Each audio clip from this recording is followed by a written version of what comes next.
বাংলার পুজোর যে প্রকৃত সংস্কৃতি, সেই প্রকৃত সংস্কৃতিকে আবার ফিরিয়ে আনতে চাইছে। বাংলার সংস্কৃতি এই নয় যে আমি মদ খেয়ে নাচতে নাচতে যাব।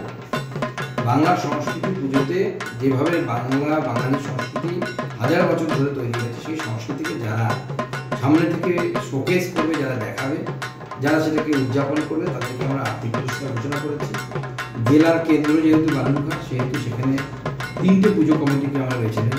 ফার্স্ট প্রাইজ 3 লাখ টাকা, সেকেন্ড প্রাইজ 2 লাখ টাকা এবং থার্ড প্রাইজ 1 লাখ টাকা।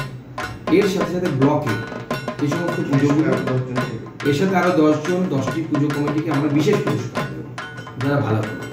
তার সাথে সাথে আমরা ব্লকে এই ধরনের ভালো পুজোগুলোকে, অর্থাৎ যারা বাঙালি সংস্কৃতি, ভারতীয় সংস্কৃতিকে নিয়ে এভাবে উচ্ছৃঙ্খলতা থাকবে না, সেই সমস্ত পুজো কমিটিকে আমরা পুরস্কার দেবো বলে ঠিক করেছি। কিন্তু তৃণমূল থেকে একটা অভিযোগ উঠেছে যে সামনেই ভোট নির্বাচন রয়েছে, এই নিয়ে একটা ভোটের রাজনীতি করছেন। কিন্তু নির্বাচন তো প্রতি বছরই থাকে, সেজন্য তো আমরা তৃণমূলকে বলছি আমাদের সাথে হাত মেলান, এক দেশ এক ভোট হোক, তাহলে তো নির্বাচন থাকবে।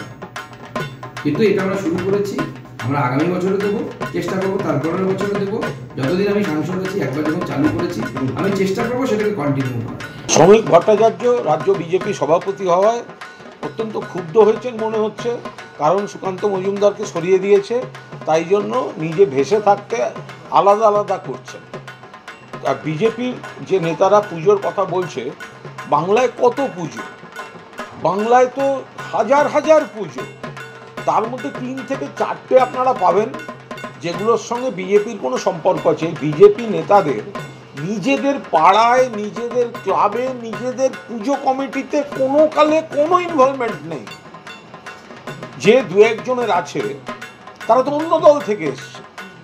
এখন নতুন করে দেখবেন কোথায় সল্টলেকে একটা হল ভাড়া করছে পুজো করবে বলে, এটা কোনো কথা হলো?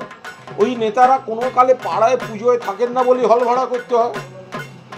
আমাদের পুজো করতে গেলে তো হল ভাড়া করতে হয় না, সবাই আমরা নাম করে বলে দিতে পারি। ফিরাদ হাকিম, ববি হাকিম, চেতলা অগ্রণী পুজো, অরূপ বিশ্বাস পুজো, সুরুচি, সুজিত বোস, শ্রীভূমি পুজো। তো এরকম আমরা তো নাম করে করে বলে দিতে পারি পুজো। তো বিজেপি নেতারা তো তাদের কোনো ইনভলভমেন্টই নেই বাংলার পুজোর সঙ্গে, তো হঠাৎ নাটক করতে এলে হবে না কি?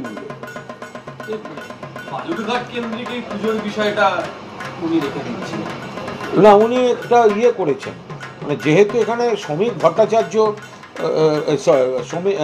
উনি সভাপতি হয়েছেন, তো সেই জন্য একটুখানি কিন্তু একটা প্যারালাল ভাব আসছে।